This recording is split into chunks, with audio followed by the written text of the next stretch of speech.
¿Qué tal? Bien, y se dio el mensaje de la primera ministra en una sesión del Congreso previsible. Lo más importante de lo dicho por ella en 1 hora 45 minutos, largo discurso, gubernamental, en fin, iniciático, lo que usted quiera, fue la unificación del, del sistema de salud. Es una promesa que se da ahora como se ha dado antes. Varios gobiernos han hablado en los últimos años, las últimas décadas, de unir este sistema desagregado, desintegrado, hecho jirones, concebido por un loco, por un maniático, por alguien que cree en feudos y capillas. Lo más difícil va a ser, desde luego, vencer las resistencias de estos califas, ¿no? La seguridad social, el salud, el MINSA, y convertir todo eso, todo ese menjunje, en lo que en otros países funciona también. Un solo sistema de salud pública para el común de la gente. Eso ha sido lo más importante. Desde luego, ya saben ustedes lo que pasó, la muerte lamentable del congresista Fernando Herrera Mamani produjo la suspensión de la sesión y por lo tanto hasta el 4 de noviembre no sabremos si ocurre o no ocurre lo que todos están esperando, que es la dación de la confianza. Yo puedo adelantarles que los votos hasta ahora, hasta el cierre de esta edición, como dicen los cronistas de la prensa escrita, confirman que no hay votos para la censura y sí hay votos para la confianza. Por lo tanto, la señora Mirta Vázquez Chuquilín tendrá la oportunidad de, en fin, negociar, hacer, demostrar, confirmar que no todo es bla, bla, bla y oratoria leída y horizontes más o menos cantados. Lo vamos a hacer, lo vamos a presupuestar, está confirmado, sino que la política consiste en un día a día penoso en donde un aparato público medio podrido, que es precisamente el aparato público, podrido desde el fujimorismo, tiene que ser saneado para que podamos actuar. Y desde luego, cuando hablo de aparato público, estoy hablando también de todo el sistema regional, que está corrompido, pero casi en esencia, porque como se explica en el semanario que tengo el honor de dirigir en una nota importante, Lima ha exportado su corrupción, el Estado, quiero decir, ha exportado su corrupción a las provincias. O sea, un Estado corrupto no puede producir una descentralización inocente, sana y santa. Importante la denuncia que ha hecho el colega César Romero del diario La República en relación a lo que está haciendo el señor fiscal Richard Rojas Gómez, fiscal de lavado de activos, soltándole a la prensa este asunto de Dina Boluarte, investigada por lavado de activos. Dina Boluarte, que es un personaje importante, ¿no?, del gobierno, mezclándola con los del norte, ¿no?, es decir, con la banda esta terrible del señor Vladimir Cerrón y compañía, los dinámicos del norte. No, el asunto es que la señora Dina Boluarte estrictamente hizo lo siguiente: abrió una cuenta bancaria y recaudó 15.709 soles. ¿Para qué abrió la cuenta? Abrió la cuenta para recoger fondos para que el señor Cerrón, que en ese momento todavía no estaba, digamos, sepultado por la batería mediática que ahora lo terminó de sepultar, pudiera pagar su reparación civil. Es decir, los 15.709 soles desde luego no servían no servían para pagar la reparación civil. Era una contribución chiquita, ¿no?, un pedacito. Lo hizo de buena fe, lo hizo como militante, lo hizo como disciplinada militante de Perú Libre, no obtuvo ningún beneficio y los 15.709 soles se los entregó directamente al señor Cerrón. ¿Qué habrá hecho él con esa plata? No se sabe, ni me interesa. Supongo que la habrá usado efectivamente para pagar la reparación civil, o no lo sé. Pero en fin, el asunto es que por eso el fiscal Richard Rojas manda a la prensa la nota de Dina Boluarte implicada en lavado de activos, y eso está muy mal. Está muy mal que la fiscalía o un sector de la fiscalía empiece a tomar partido por el escenario este en donde todo está mal, todo está, digamos, podrido, y por lo tanto la idea de la sustitución, de la vacancia y del golpe empieza a convertirse casi en una necesidad sanitaria, ¿no? Mucho cuidado con convertir la política en lo que fue la política brasileña a partir del caso Lula da Silva, ¿no? Todo fue judicial, todo fue, digamos, documentalmente judicial, y al final, sí, pues Bolsonaro emergió de esa ruma de papeles, de esa montaña de expedientes incriminatorios, y lo primero que hizo fue nombrar al señor Moro ministro, ¿no? Ojalá que aquí no esté ocurriendo lo mismo, pero el señor Richard Rojas, el fiscal Richard Rojas, debería darnos una explicación de por qué ha soltado esta bomba apestosa justo un día antes de que se presentara la primera ministra a dar, digamos, sus explicaciones ante el Congreso. Al 71% de los peruanos no le alcanzan sus ingresos para las compras de alimentos. Esto es otra encuesta de Datum, que cada día está más, digamos, sesgada. Sí, pues al 71% no le alcanzan sus ingresos para las compras de alimentos. Es penoso, ¿no?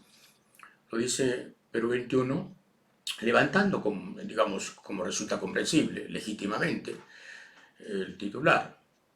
Pero la pregunta es, este gobierno tiene 89 días. Es un gobierno desastroso en muchos aspectos, prometedor en otros, pero tiene 89 días. La República tiene 200 años. Esta República, fundada en 1821, tiene 200 años. O sea, ¿a quién le compete la responsabilidad? ¿Al gobierno de los 89 días? Que al 71% no le alcancen sus ingresos para la compra de alimentos.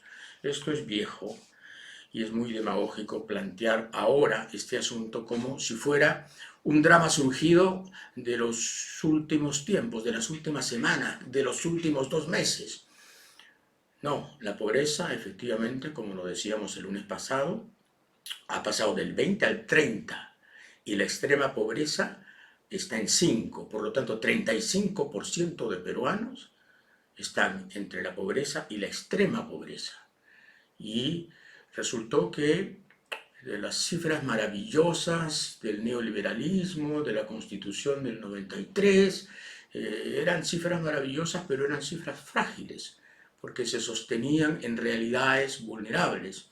Y la pandemia, la crisis económica que produjo la pandemia y todo el escenario dramático que hemos vivido en estos últimos 2 años ha hecho que un 10% regrese a la pobreza y otro 10% esté, digamos, camino a la pobreza, si es que seguimos en este plan de, en fin, asustar lo más que se pueda para ver si el gobierno se cae de una vez, que eso es el plan que están siguiendo algunos en la derecha.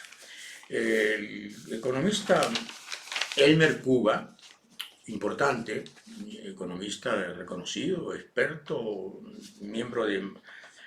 socio de Macroconsult, escribe un artículo en El Comercio y dice lo siguiente: finalmente tenemos que la principal agroexportación peruana, y pone paréntesis, la cocaína y la pasta base, ha duplicado su tamaño entre el 2006 y el 2020. Repito, finalmente tenemos que la principal agroexportación peruana, la cocaína y la pasta base, ha duplicado su tamaño entre el 2016 y el 2020.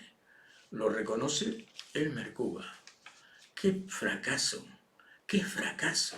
¡Qué fracaso de país somos a veces! Es decir, la mayor agroexportación, la mayor exportación, ya en general, es la coca y la pasta básica. Lo dice el Mercuba, no lo digo yo. Pero en todo caso es un reconocimiento de que esto no ha funcionado como es debido y que hay muchas expectativas mentirosas en relación al futuro del Perú. 200.003 muertos, 200.003 muertes. Vizcarra y Sagasti los responsables. Ese es el título del diario Correo, adjunto del Comercio. ¿Vizcarra y Sagasti los responsables? Vizcarra y Sagasti, claro que tienen responsabilidad. Vizcarra por todo lo que hizo, por todo lo que decepcionó, por sus vacunas clandestinas y las cochinadas que se le pueden encontrar, y Sagasti por su frivolidad y, en fin, su brevedad en todo caso. Pero echarles la culpa solo a ellos, es decir, el sistema de salud que nos sorprendió con la pandemia, ¿es hechura de ellos? ¿O fue hechura de estos últimos 30 años de olvido absoluto de lo comunal, de lo colectivo, de lo social, de lo estatal? La compasión abolida, ¿verdad?, por el sálvese quien pueda del neoliberalismo. A ver, no, vale solamente lo que yo consiga, el Estado no existe, sálvese quien pueda. Muy bien, el resultado fue ese, ¿no? Teníamos 300 camas UCIs cuando empezó la pandemia. Llegamos a 500 con gran esfuerzo después. Y quieren decirme que que Vizcarra y Sagasti fueron los responsables. No me lo creo, y creo que tampoco se lo creen ellos. Está preso el gobernador de Arequipa y más de una decena de sus funcionarios, Elber Cáceres Yica. A mí ese señor siempre me pareció sospechoso de demagogia extrema y el típico amiguero, pandillero, en fin, benefactor de su entorno político, familiar y lo que fuese.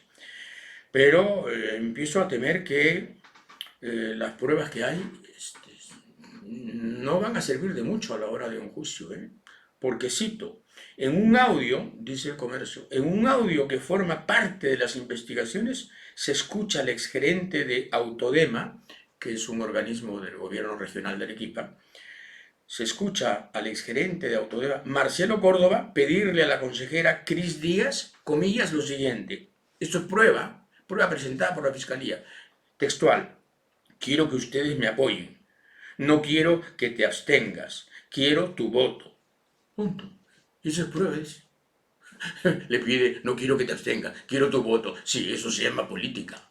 Política doméstica, política interna, política pedigüeña, política mendicante, lo que quieras, pero eso es política. Y eso es prueba citada, puesta por la Fiscalía, para demostrar que ha habido, en fin, trasiegos oscurísimos de beneficios y dineros. ¡Wow! Mucho cuidado con que pase lo que ha pasado tantas veces, ¿no? Operativos enormes, detenciones simultáneas, 15, 20, gran aparato de la prensa, y después falta de pruebas y libertad para todos. El señor Francisco Tudela, que es columnista del Comercio, para vergüenza del Comercio, cada día pierde más el pudor, ¿no? Ha escrito un artículo, voy a citar un párrafo nada más, ¿ya? Sí, porque las arcadas no me permiten más. El gobierno busca con su demanda ante el Tribunal Constitucional, se refiere a la demanda que ha planteado el gobierno para ver si para la reforma constitucional clandestina que ha hecho de facto, que ha formulado de facto el Congreso, ¿no?, en relación a la cuestión de confianza. El gobierno busca con su demanda ante el TC someter al Congreso, intimidándolo con la espada de Damocles de su disolución e intentando enervar cualquier reacción congresal ante una inconducta moral del jefe de Estado. El presidente, bajo esta óptica, sería un monarca absoluto, inamovible, capaz de todo a través de sus proyectos de ley, indetenibles bajo sanción de disolución del Congreso y además absolutamente fuera del alcance del legislativo respecto a la moralidad de sus actos como gobernante.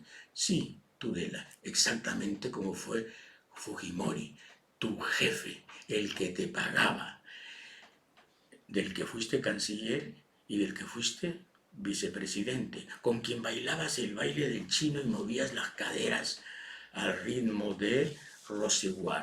¿Te acuerdas cuando bailabas tu cumbia? Bueno, eso eres tú, Tudela. No vengas de nuevo a pretender hablar de señoríos presidenciales cuando tú fuiste un sirviente del peor señorío presidencial que tuvimos en el siglo XX. El peor. El peor. Y estoy incluyendo a Leguía y estoy incluyendo el, digamos, periodo fugacísimo de Sánchez Cerro y estoy incluyendo a Benavides, estoy incluyendo a todos. El peor, el más devastador para el Perú. En el 2023 iniciarán las obras de la nueva carretera central. Cuando leo estas cosas digo, Dios mío, si San Martín despertara, ¿no? Nos fundó en 1821 el pobre San Martín. 200 años después iniciarán las obras de la nueva carretera central. En realidad no es la nueva carretera central, sería la primera carretera central. No es la nueva, es la única que podría llamarse carretera porque va a tener, efectivamente, no va a ser de ida y vuelta, sino va a tener carriles, como tendría que haberse hecho hace 100 años. Pero, claro, en el 2023 iniciarán las obras de la nueva carretera central, que claro, se demorará 7 años, o sea, en el 2030 tendremos 209 años después de la fundación de la República, una carretera que una la costa con la sierra. Todo un símbolo, ¿no? Toda una metáfora de hasta qué punto Lima vivió de espaldas por completo, al país que somos, al país del que procedemos, venimos. Deberíamos decirlo con orgullo, pero no. Y entonces, claro, tenemos carretera central tardía y lamentablemente inútil para muchos que han padecido durante tantos años justamente esta oclusión humana, comercial, social, etc. Están despertando en Surco. Ya hay vecinos que salen con sus carteles y piden consulta vecinal para ver la viabilidad de nuevos edificios, para ver, en fin, yo hablé de una banda que se ha apoderado del municipio de Surco, y lo digo, es una banda se ha apoderado del municipio de Surco y está dando licencias a constructores maliciosos, a constructores mañosos que pretenden hacer obra social, pero cobran $250.000 por un departamento, $300.000 por un departamento, $400.000 por un departamento si es grande y es penthouse, y dicen que es obra social o es obra ecológica, y la banda que se ha apoderado del municipio de Surco, encantada, sigue dando permisos y autorizaciones, y los surcanos empiezan, a pesar de pertenecer a una clase social indiferente, entre comillas, empiezan a salir con carteles, ¿no? Como debe ser, a pedir justamente orden. Es decir, la mafia que se ha instalado en el municipio de Surco merece esta oposición callejera. Vamos a ver si el alcalde de Surco vuelve a presentarse con Chibolín, con Andrés Hurtado, en una entrevista salamera, placentera y rentadísima. Vamos a ver, de repente lo vemos el próximo sábado, el alcalde de Surco con Chibolín. Bueno, después de esta incursión vecinal en mi territorio, pido disculpas por este egoísmo interesadísimo. Vamos a hablar de las comisiones del Congreso. Hay 20 comisiones en el Congreso Y los nombres de las comisiones dicen mucho de los apetitos de los congresistas, de sus inquietudes intelectuales y, en fin, de sus horizontes mentales. Comisión investigadora del atentado en Biscatán. Comisión investigadora de la transparencia en el gobierno de Castillo.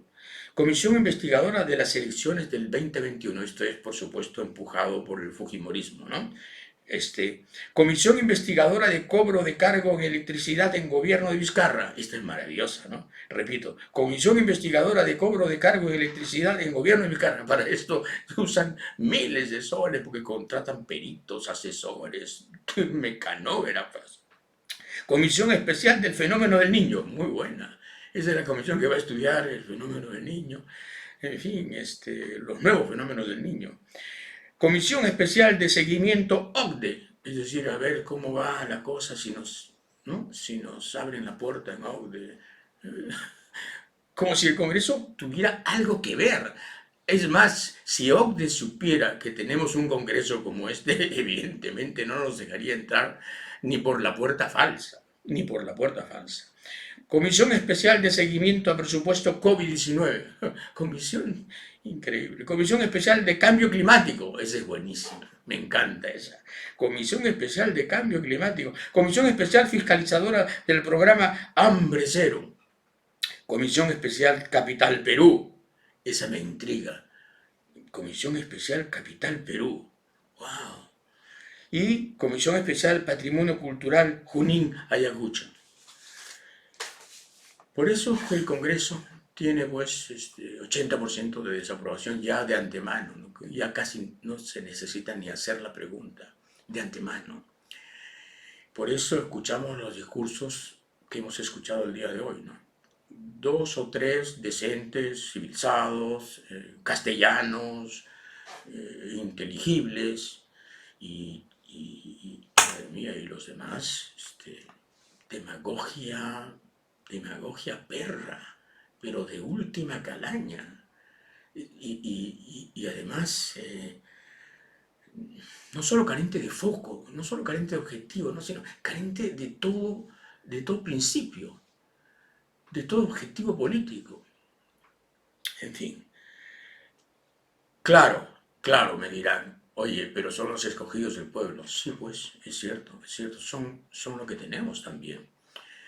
Pero yo vengo sosteniendo desde hace años que la tragedia de la política peruana empezó cuando la gente más inteligente, la gente más preparada, empezó a huir de la política y la política se convirtió en coto de los oportunistas, de los regionalismos más diminutos, de las aspiraciones más ínfimas y por supuesto del dinero, de los lobbies, del narcotráfico, de los madereros, de los extractores de oro, porque la mitad del Congreso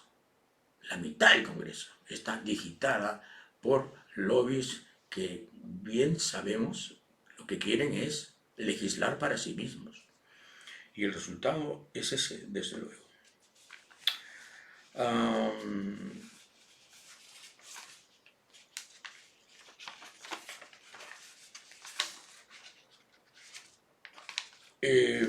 Vamos a ver.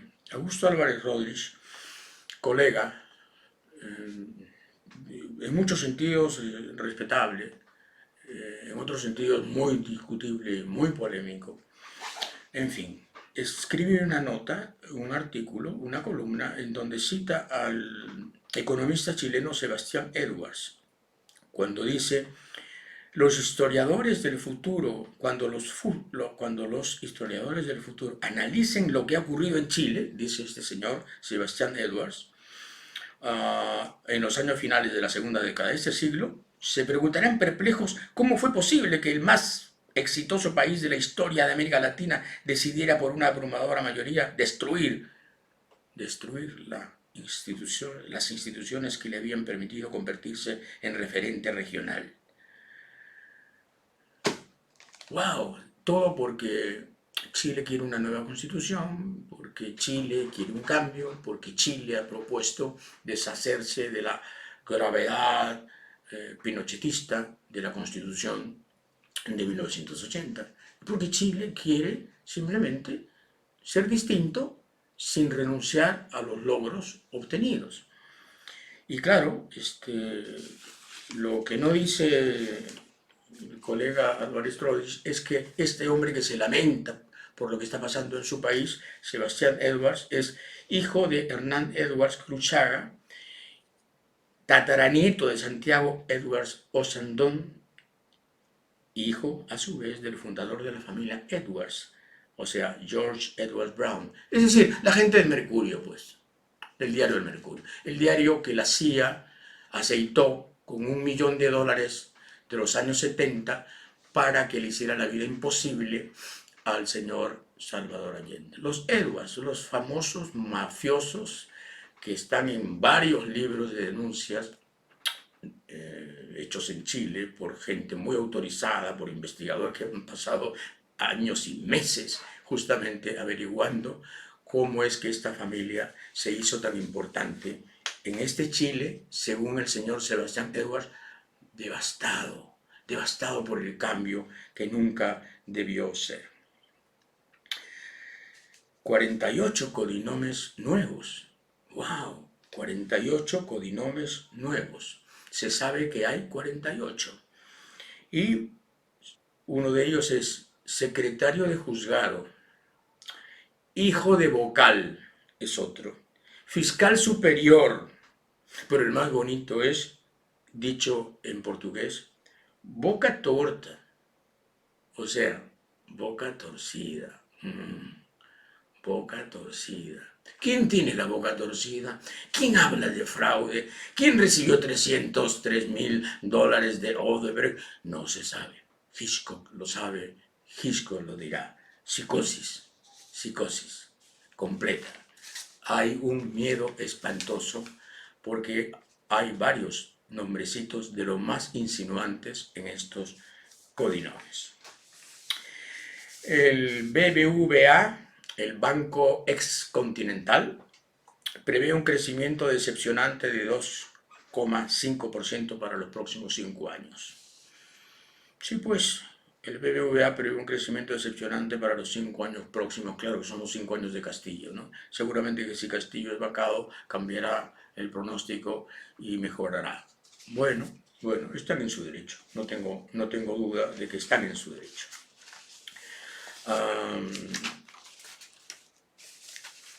Y sigue el diario Gestión, Swiss Capitals Group con interés de invertir en agro, en nuevos cultivos, pero en otros países. Se siguen yendo entonces los inversionistas según el diario Gestión. Se siguen yendo. Sí, pues.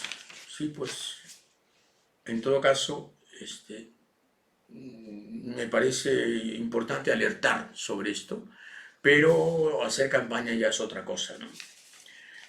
Y esto sí es campaña, ¿no? Desaprobación de Castillo, a Castillo, sube a 50% pese a cambios en el gabinete. Y esto lo hace, claro, lo hace Datum, que es una encuestadora sospechosa, muy sospechosa. Tiene precedentes que no voy a nombrar para no molestar a Urpi Torrado, pero creo que ella sabe algo de esto, muy sospechosas. Y ahora resulta que no importa lo que haga Castillo, el profesor improvisado que el Perú eligió para no elegir a la señora Keiko. No importa lo que haga. Si está Bellido, mal. Si está la señora primera ministra, mal. Y si mañana entra alguien, mal. El asunto es, esto es un diagnóstico absolutamente inamovible. Estás fregado, hagas lo que hagas. Y claro, aquí está una columna del diario Gestión. Castillo es la traba para la economía. Castillo es la traba para la economía. Y bueno, yo no voy a decir que Castillo es un alentador de la economía. Hoy día metió la pata porque le encanta meter la pata al señor Castillo, y dijo que, hablando de Camisea, había que estatizarla y luego se rectificó y dijo nacionalizarla. ¿Cómo, presidente? ¿No era que se iba a negociar con el consorcio Camisea? ¿No es que se iba a sentar usted a negociar con, con la primera ministra, el ministro de Economía, Petroperú, Perú Petro, quien fuese? Ahora habla de nacionalizar. Hombre, no meta la pata. No haga usted que sea indefendible su gobierno, señor Castillo. No se dispare en los pies a cada rato, porque le da la gana, porque no lo piensa, porque nadie le produce un guión de viabilidad para su gobierno. Es decir, porque nadie le tapa la boca. Pero usted debería, de verdad, conocer la mordaza de la moderación, de la discreción y de la inteligencia, señor Castillo. Pero en fin, Castillo es la traba para la economía, depende, ¿no? Depende. Si a Castillo le ponemos parámetros y le ponemos simplemente un coto y lo vigilamos, Castillo puede ser un gobierno de izquierdas de lo más viable y sobre todo de lo más aceptable, porque va a permitir el desahogo de muchísimas presiones sociales y probablemente la instalación de una cierta igualdad de oportunidades en algunos sectores en donde lo que ha primado siempre ha sido el privilegio. Es una oportunidad que tiene el país. Belmont, recuerdan que el lunes pasado me refería a Belmont, estaba aturdido, quizá como algunos de ustedes, estupefacto por el nombramiento de Belmont, pero en realidad no hubo nombramiento. Otra metida de pata de Castillo que se retractó, retrocedió, se rectificó porque parece que la primera ministra le dijo, o Belmont o yo, es imposible, porque hubo una reunión previa con ella antes de que se, digamos, diese a conocer la desautorización de Belmont como asesor. Me parece bien, me parece una buena medida haberlo desembarcado, quiero decir. Se quitó un problema de encima el señor Castillo, aunque ahora lo está recibiendo, lo recibe de modo informal, no sé para qué. ¿Será para hablar de RBC, para hablar de la radio? No entiendo bien qué hace Castillo hablando 2 horas, creo que antes de ayer fue, con el señor Belmont. Y bueno, los papeles de Pandora han demostrado, entre otras cosas, que Cover Cover, que es una offshore fantasmal y por supuesto perversa, fundada por el señor Atala, don Miguel Atala, amigazo y cajero de Alan García, recibió 14 millones de dólares. Origen no se sabe, todavía no se sabe, pero 14 millones de dólares, o sea, no eran los 3 millones que se creían, 14 millones, y eso ha sido, digamos, fruto de la investigación de los Pandora Papers. Otra encuesta de Datum, caray, cómo trabaja Datum, caray, cómo trabaja, cómo cobra, qué bien. Y entonces Datum va y hace la siguiente pregunta. Fíjense ustedes, qué pregunta, En la actualidad, la Fiscalía investiga el caso Los Dinámicos del Centro, donde están incluidos Vladimir Cerrón y funcionarios del gobierno regional de Junín ligados a Perú Libre. Considerando esta investigación, ¿cree usted que hubo o no hubo dinero de la corrupción en la campaña electoral del presidente Pedro Castillo? Jamás había visto algo así, Jamás había visto algo así, ¿no? Considerando los antecedentes de Keiko Fujimori, la corrupción infinita del gobierno de su padre, donde ella fue primera dama, gobierno al que ella defiende. ¿Considera usted que hay visos de corrupción en la candidatura de Keiko? Si yo hiciera esa pregunta, si yo fuera Dato, me hiciera, me diría, oye, no seas tramposo, pues, no te pases, eso no se hace. Bueno, es lo que hacen ellos. Y claro, si hubo dinero en la corrupción, 73%. No hubo dinero, 15%.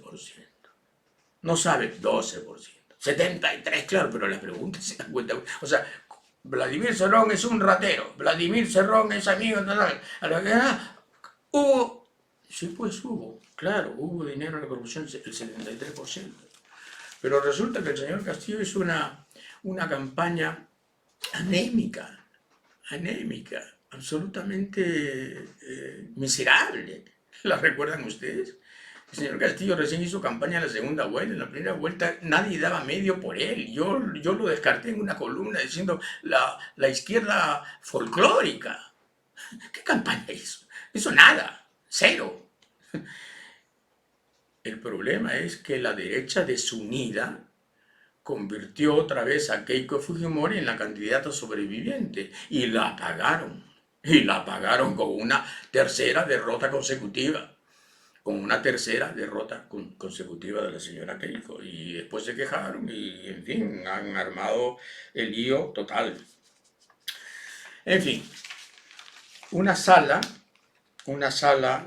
superior ha anulado la sentencia sobre la concentración de los medios. Había una sentencia que decía la compra de Pensa por parte del comercio es una compra que no debió darse. Debería retrotraerse todo a la etapa anterior. O sea, cuando el comercio compró, en fin, todo lo que tenía en Pensa. Correo, Ojo, El Bocón, en fin, ¿no? Y ahora resulta que un tribunal superior dice no, no. ¿Y por qué lo dice? Lo dice estrictamente por una leguleyada. Dice, no se notificó del proceso a los herederos de Ana Rosa Banquero Rossi. No, en realidad se murieron de miedo. Los jueces superiores Rafael Jagger Requejo, María Gallardo Neira y Juana Torreblanca Núñez se murieron de miedo. Y es que el comercio tiene peso y presiona mucho. Y claro, mejor es estar bien con ellos. Ellos, porque son muchos, ¿no? Incluye Canal 4, incluye Canal N. En fin, cada uno es dueño de su miedo, pero quedará para la historia política y judicial el miedo de esta gente que pudo confirmar la sentencia dada valientemente por un juez antes, porque era una sentencia que no se iba a cumplir de ninguna manera. Es decir, el comercio no iba a retrotraer las cosas antes de la compra de Pensa. No, no, para nada. Es decir, era casi, digamos, simbólico el asunto, ético el asunto, simplemente de precedente, pero ni eso han querido, ¿no? Bien, el diario Expreso, a través de Luis García Miró Higuera, ha convertido a Lucas Gersi, el hijo del abogado Gersi, y el que está haciendo toda la movilización de las firmas para impedir la Asamblea Constituyente, en el nuevo caudillo de la derecha. Ha surgido un líder, no es broma, ha surgido un líder. Ya la derecha lo considera a Lucas Gersi una especie de líder potencial, conservador. Ojalá, hombre, ojalá, porque la verdad es que sí necesitan renovarse. Es un tipo inteligente, es un tipo apasionado, es un tipo activo, hiperactivo casi, es un tipo retador, en fin. No le sé más, pero es muchísimo mejor que los vejestorios que están ahí y sobre todo las obstinaciones que andan por ahí, ¿no? Incluyendo a la señora Keiko en primer lugar, que me imagino ya no postulará una cuarta vez. Así que si Lucas Gersi es el nuevo dirigente de la derecha para las próximas elecciones, muy bien, porque te fregaste, viene Mickey Mouse y te va a sacar el alma. Eso es el asunto. Ese es el asunto. Disneylandia en plenitud. Muy bien. Se congelaron los precios de 1.432 productos en Argentina. Y claro, Diego Macera, que es gerente general del Instituto Peruano de Economía, IPE, que es una institución respetable, pone el grito en el cielo, dice, ¿no? ¡Wow! La marca de Argentina, dice. Por supuesto, dice, no sirve de nada. Lo que va a producir esto es mercado negro. 1.432 productos a nivel nacional con precios congelados en Argentina. Claro, la inflación se les ha disparado, entonces congelan. 1.432 productos, precio congelado, no se mueve.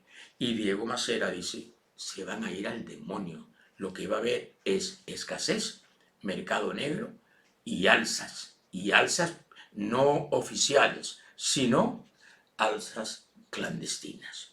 O sea, el fracaso completo de todos los controles férreos de la economía que tiene sus propias leyes. Pero lo que no dice don Diego, bueno, quizá no lo dice simplemente porque no ha habido espacio, supongo yo.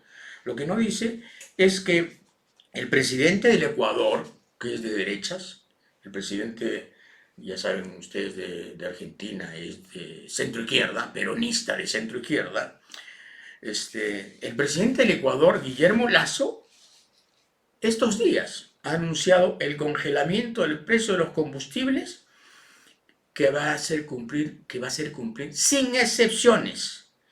Y los precios de la canasta básica también van a ser sujetos a control. Desde hoy se suspenden, dijo Lasso, los incrementos mensuales de los precios de los combustibles y se fija el precio de la gasolina en $2.55 y el precio del diésel comunitario, escolar, de turismo y la carga pesada en 1,90. Respecto a las demandas de controlar el incremento de precios de los productos básicos, Lasso aseguró que ha ordenado a las autoridades del gobierno nacional que protejan la economía familiar. He instruido a gobernadores e intendentes que hagan cumplir sin excepciones de ningún tipo los precios oficiales del arroz, la leche, las frutas y todos los productos de la canasta básica. Lo dice Guillermo Lasso, presidente del Ecuador, de derecha, conservador. Ya ven ustedes que en ciertas situaciones de emergencia hay que hacer presencia de Estado. Sí, pues, el Estado existe. Entonces, claro, cuando hay especulación, escaseces artificiales, abusos, ¿no? Abusos del mercado, distorsiones del mercado, concentraciones, oligopolios, el Estado puede tranquilamente, sin vergüenza alguno, sacar la cara por todos y decir, un momentito, Lasso lo hace, pero ahí nadie dice nada. Cuando lo hace el presidente de centro izquierda de la Argentina, ahí sí le caen todos.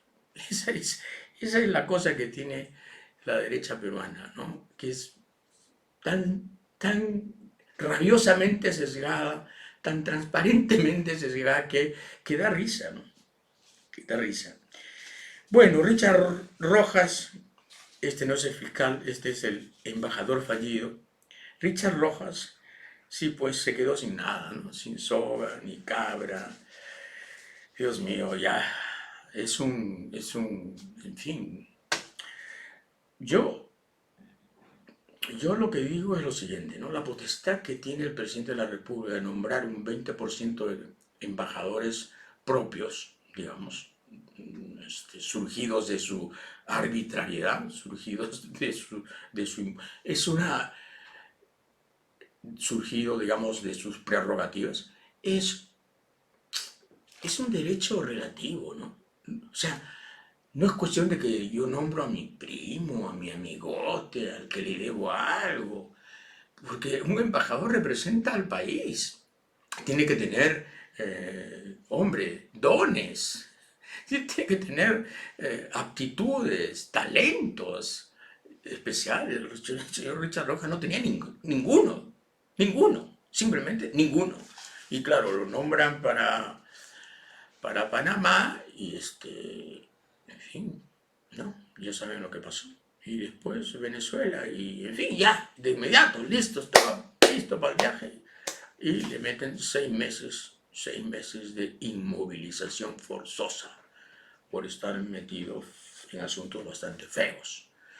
Mal para el gobierno, mal para Rojas, mal para la Cancillería. Y claro, el señor Maurto no ha dicho nada, ¿no? No ha dicho nada, pero nadita, y debió decir algo. Debió decir algo por su propia dignidad y por la dignidad de Torre-Tagle. El presidente puede nombrar embajadores, pero no puede nombrar pobres diablos como embajadores, para decirlo claramente.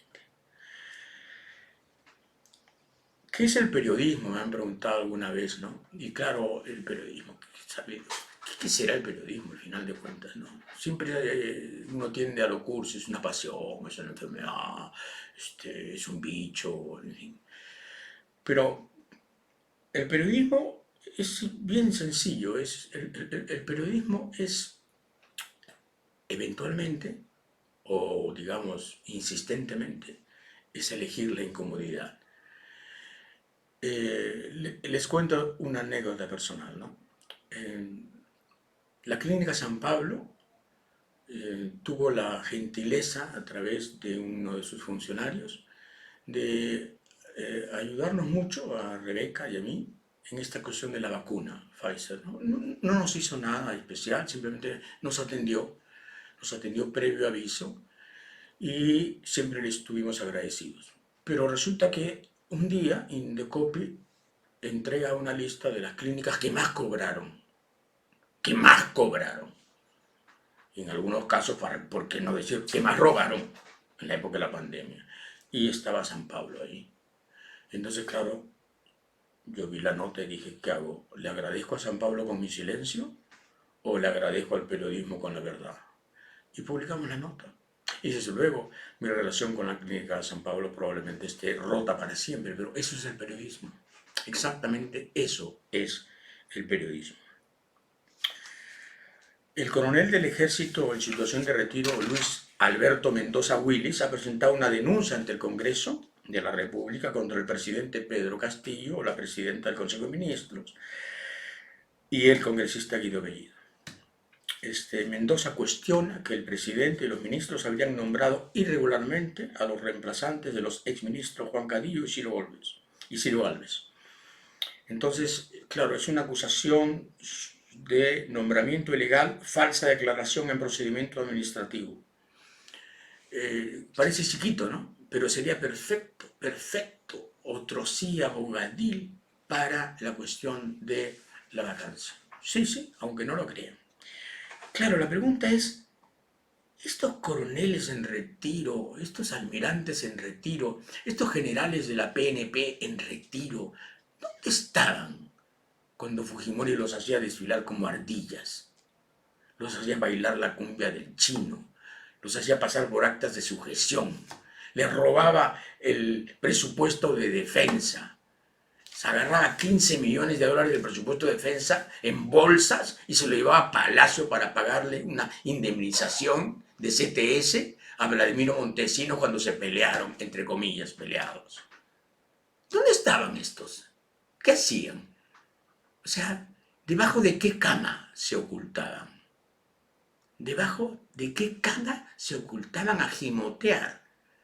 Un presidente que tenía nacionalidad japonesa, paralela a la peruana, hacía todo lo que hizo.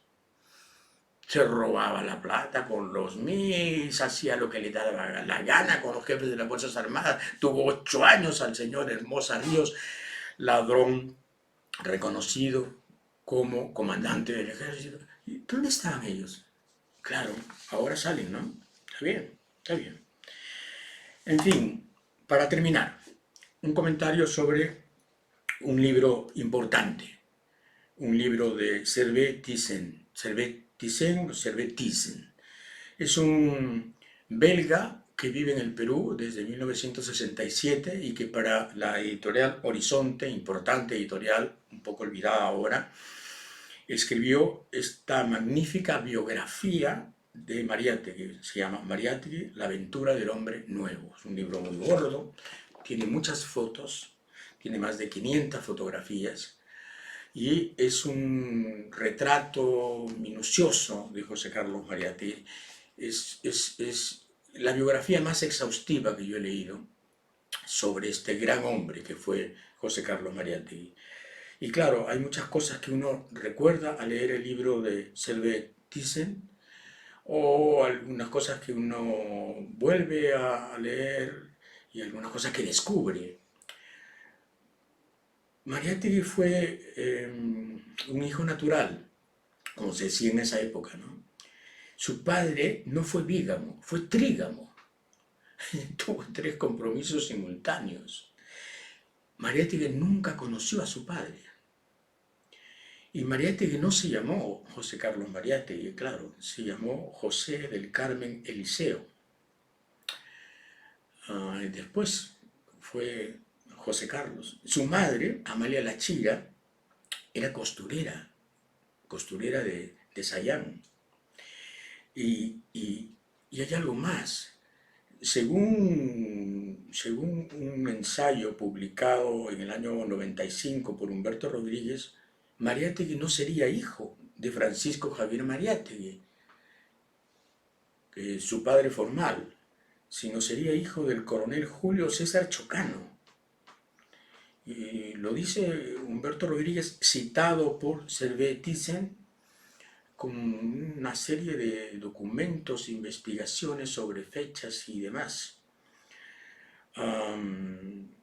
Por lo tanto, Mariátegui habría sido primo hermano del poeta José Santos Chocano.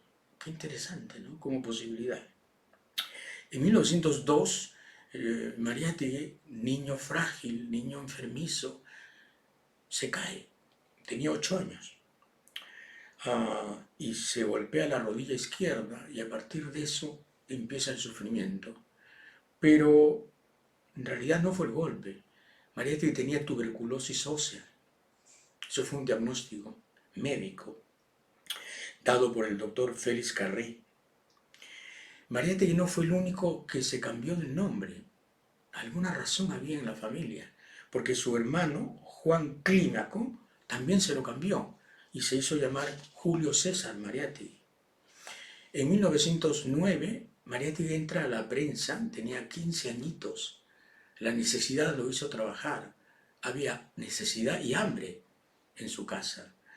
Y entra a ordenar escritorios, a limpiar máquinas por 2 soles a la semana. Y también, claro, era el cancerrejones, es decir, el hombre que le cantaba a los linotipistas de esa época los textos que le daban, porque muchos de ellos estaban manuscritos y él los leía. Eso fue el 9. 2 años después, ese hombrecito frágil, que entra para ganarse un pan, ya escribe. Y escribe en 1911 su primer artículo, usando el seudónimo de Juan Kronecker, que lo acompañaría muchísimos años. ¿Y sobre qué escribe? Escribe una mentira maravillosa, crónicas madrileñas, fingiendo que es un cronista que habla o que escribe desde Madrid. Y después pasa por revistas como Lulú, donde hace una sección social, que es Cabecitas Limeñas, y pone unos sonetos.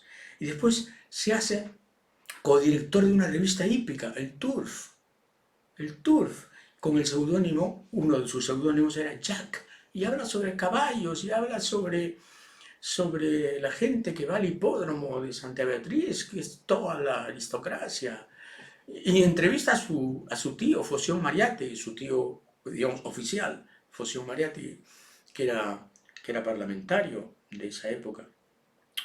Y claro, el 29 de septiembre de 1919 ocurre una gran cosa, ¿no? Leguía le dice a Mariátegui, mejor dicho, le dice a unos intermediarios que Mariátegui y César Falcón deben elegir: o se van del país o se van a la cárcel. Entonces les ofrecen a ambos, a César Falcón y a José Carlos Mariátegui, ser propagandistas periodísticos del Perú. Mariátegui en Italia y César Falcón en España. Y ambos aceptan.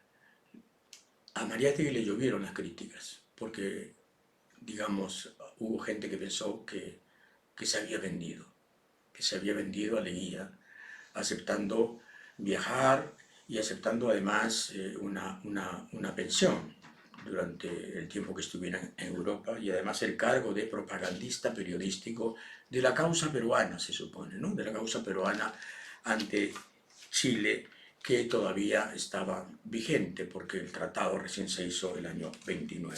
Pero en todo caso, Mariátegui no se vendió, porque cuando regresó de Italia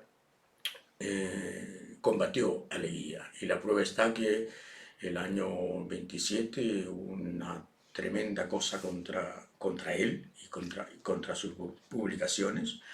Y el año 29, digamos, hubo la clausura de la revista Amauta.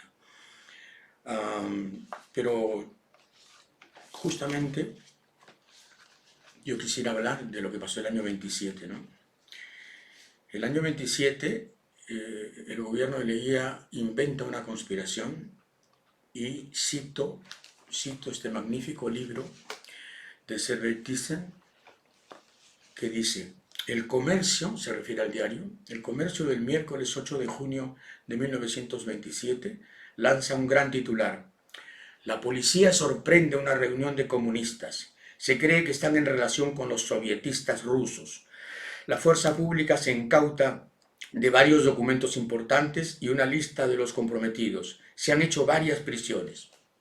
Cita del Comercio textual. Ahí figura una larga carta de Esteban Pavletich, acuerdos del Segundo Congreso Obrero, una relación de periódicos sindicalistas y la nómina de los comunistas que se encuentran en poder de la policía.